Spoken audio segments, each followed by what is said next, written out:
Jadi Forum live di Kompas TV.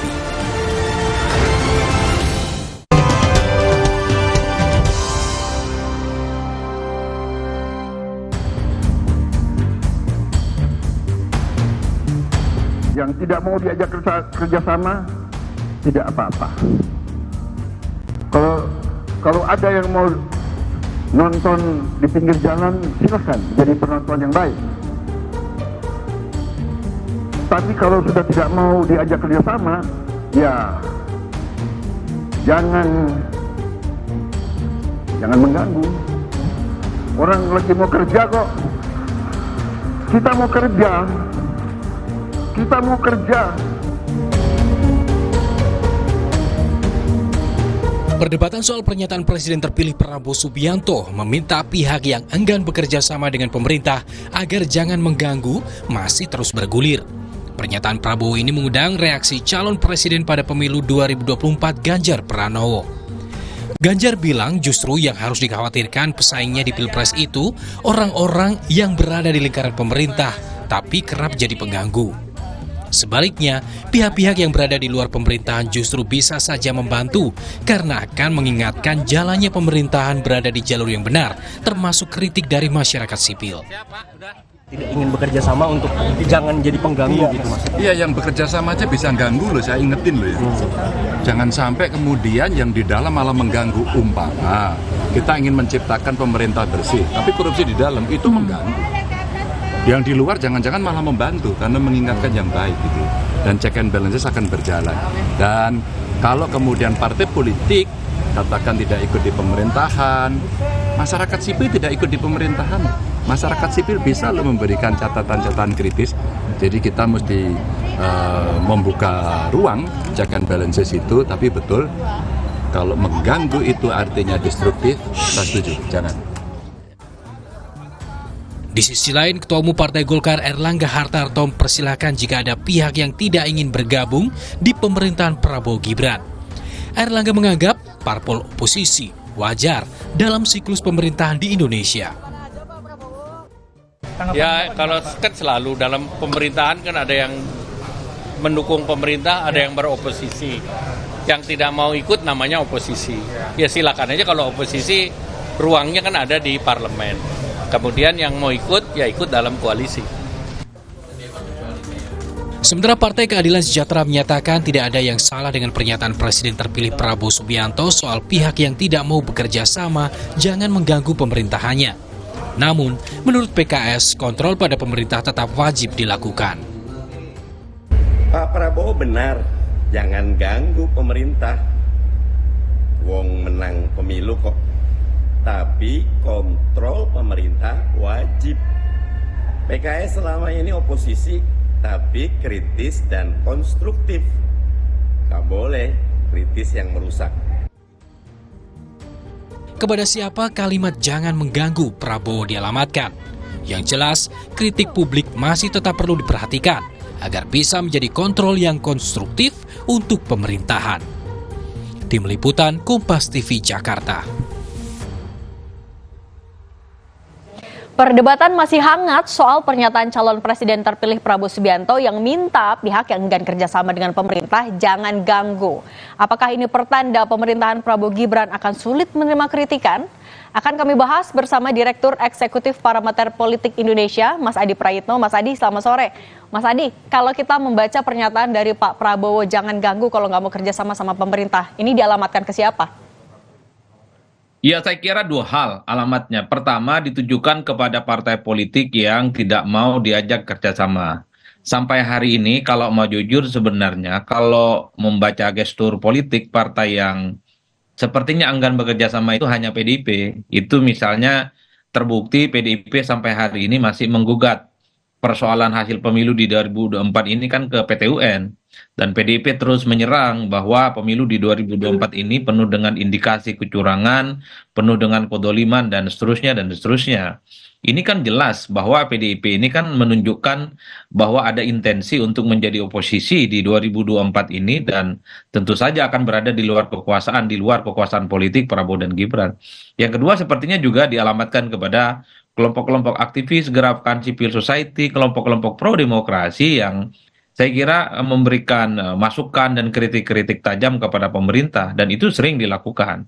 Oleh karena itu bagi saya pernyataan Pak Prabowo ini sebenarnya semacam warning bagi pihak yang mungkin iman politiknya berbeda, tidak mau bekerja sama, beda pandangan politik, jangan sampai justru menimbulkan instabilitas politik yang justru itu kontraproduktif dan bahkan bisa menghambat bagaimana laju pemerintahan 5 tahun yang akan datang itu justru terhambat. Jadi ini yang sebenarnya membuat kenapa diskusi tentang jangan ganggu itu menjadi ramai, Mbak Cindy, karena memang terkesan bahwa kalau ada orang yang mau mengkritik, mau memberikan masukan, itu dianggap sebagai sebuah tindakan-tindakan yang khawatir akan memberikan ancaman dan mengganggu bagaimana proses politik dan bagaimana kebijakan-kebijakan politik pemerintah di 5 tahun yang akan datang justru akan terganggu dan akan terhambat. Tapi bagi saya, sepanjang kritikan, masukan, dan apapun itu judulnya disampaikan dengan cara-cara elegan, beda pandangan, beda pendapat, kritikan, bagi saya bagian dari vitamin dalam demokrasi.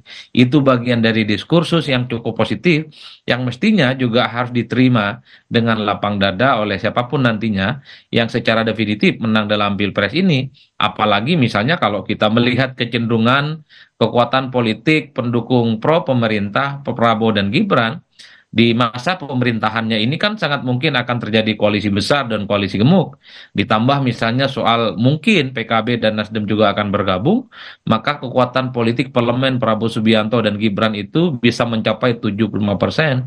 Jadi sekalipun ada suara-suara kritis dari luar, kalau at the end of the day-nya itu di-voting, kemudian diputuskan secara protes politik misalnya di pemerintah, termasuk di parlemen, ya saya kira keputusan politik dari Prabowo dan Gibran pastinya akan terus leading dan pastinya akan mendapatkan dukungan secara mayoritas kekuatan politik. Oke. Saya kira itu konteksnya. Oke, nah Mas Adi, kalau misalnya ini jadi warning, tapi kan sebenarnya pemerintahan Prabowo Gibran juga belum dimulai. Anda melihatnya seperti apa ini? Apakah ya membuat barrier tersendiri soal kritik?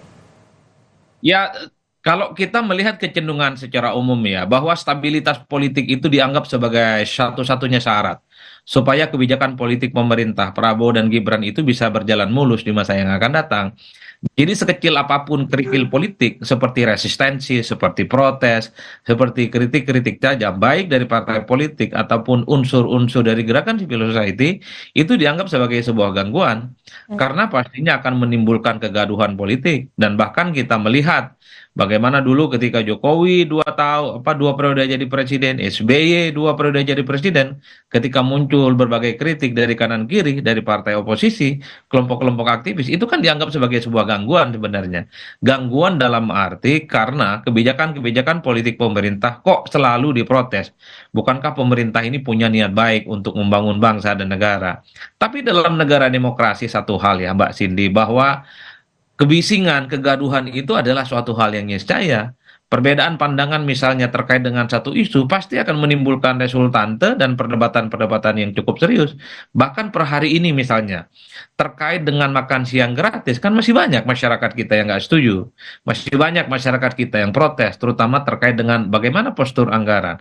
Termasuk misalnya soal susu gratis, kan masih banyak juga kelompok-kelompok yang tidak setuju karena dinilai sebagai sebuah kebijakan yang justru ini akan membebani keuangan negara. Dalam konteks itulah mestinya ketika ada dialektika, ada feedback dan ada masukan terkait dengan kebijakan-kebijakan politik pemerintah, mestinya ini dianggap sebagai masukan yang biasa-biasa saja. Oke. Toh, Nah, toh keputusan politik pemerintah itu nanti akan di voting kok di DPR. Dan mayoritas DPR itu bisa dipastikan ke depan lebih banyak pro kepada Prabowo dan Gibran. Oke, Mas Adi, kalau Pak Ganjar kan juga udah komen, katanya justru yang suka mengganggu ini ada di dalam pemerintahannya sendiri. Mas Adi membacanya gimana?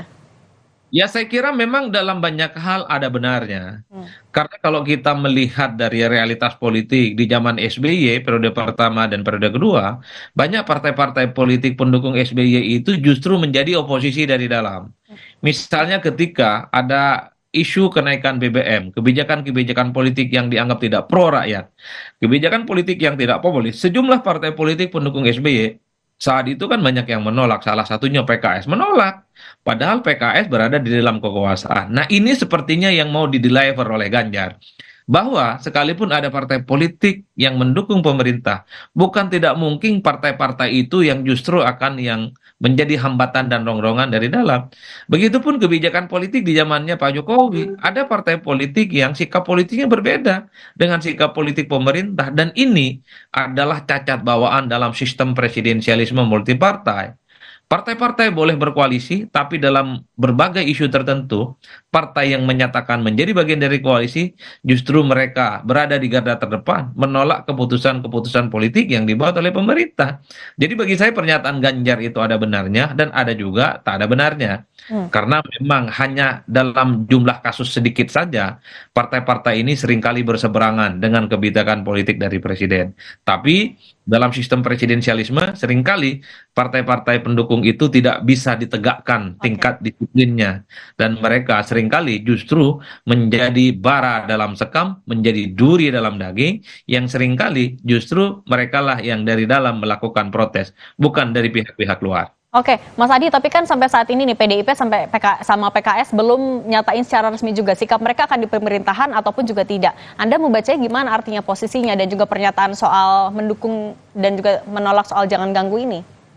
Ya saya kira memang pernyataan Pak Prabowo itu dalam konteks normativitas sikap politik ya, bahwa setiap keputusan politik pemerintah, kalau itu diniatkan untuk kepentingan bangsa dan negara, diniatkan untuk perbaikan kualitas demokrasi, perbaikan ekonomi, dan seterusnya, mestinya harus didukung oleh seluruh eksponen dan komponen rakyat. Maka wajar kalau kemudian Prabowo Subianto itu mazhab politiknya ingin merangkul semua pihak dan kalangan untuk bekerja sama di masa pemerintahan 5 tahun yang akan datang. Kan itu normatif. Tapi ingat, dalam logika demokrasi secara langsung, pasti ada pihak-pihak yang berada di luar kekuasaan. Per hari ini, saya membaca kecenderungan PDIP misalnya, adalah partai politik yang ingin berada di luar kekuasaan. Kalau PDIP di luar kekuasaan, siap jadi oposisi, saya termasuk yang meyakini akan begitu banyak kebijakan-kebijakan politik pemerintah. Prabowo Subianto dan Gibran akan booming raka, akan mendapatkan resistensi, akan mendapatkan kritik, akan mendapatkan masukan. Apakah itu gangguan? Bagi saya bukan gangguan, tapi sekadar semacam dialektika wacana.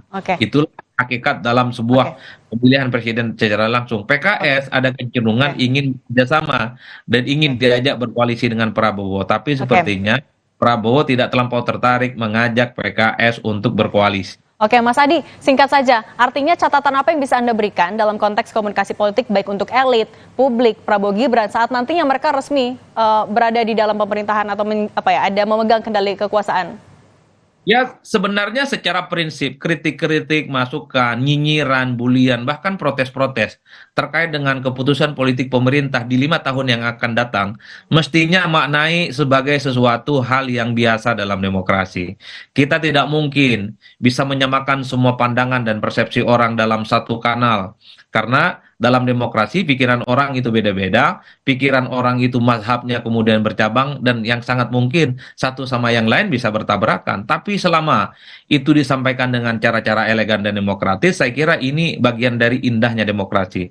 Dan yang kedua dan yang paling penting bagi saya, pendukung Prabowo dan Gibran, saya termasuk yang meyakini kalau Nasdem dan PKB juga dirangkul, maka kekuatan politik mereka mencapai 75%. Jadi apapun bisa di voting di parlemen, apapun bisa di voting terkait dengan kebijakan-kebijakan, dan bisa dipastikan partai-partai pendukung pro pemerintah akan memenangkan setiap apapun isu-isu nanti yang akan diputuskan. Oke, Mas Adi Praetno, Direktur Eksekutif Parameter Politik Indonesia, terima kasih sudah berbagi di Rumah Pemilu. Sehat selalu, Mas. Dan usai jeda kami akan kembali dengan informasi